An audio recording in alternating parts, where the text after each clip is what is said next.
reerahan waxa isku diray waa dhalinyaro yaryar oo meel heer joogta waa niman aanad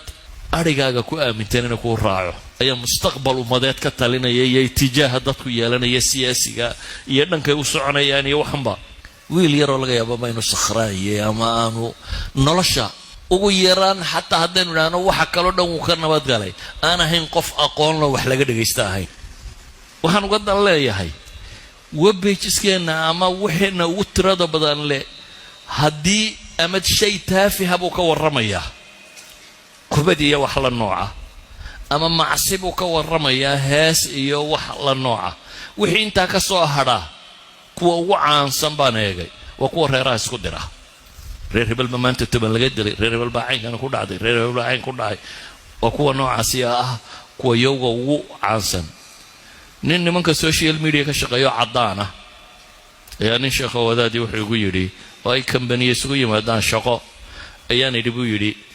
war annaga kaayaga horta ma egtay kaayaga maxaa ku jira markaas wuxuu igu yidhi laakiin anuu soomaalida bahladooda maan eegin social media maan eegin laakiin haddaad laba cashay siisa buu yidhi waan kuu keeni karaa soomaalida social mediaheeda laba casho iga maqnaa buu yidhi deetana uu igu soo noqday wuxuu ku yidhi idinka waxa idinku badan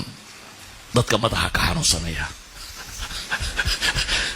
waa nin cad oo aan soomaali ahayn oo af soomaali aqoonin laakiin markuu translate gareeya baadhay waa nin cilmiga aqoontan leh wuxuu yidhi waxaad daawataan waxay u badan yihiin dad aad moodo in wax u dhiman yihiin tiktok baad furaysaa buu leeyahy gabadh qaawan oo sii socoto soo waxna sheegi maysa buu yidhi way sii soconaysaa soo soconaysaa marka ma qof waa la miyaanay ahayn buu leeyahy ilaan waxna kuuma sheegin intay marada dhigato bay sii socotaa soo socotaa buu leeyahy waxna kama hadlayso marka xataa umamka kale markay eegaan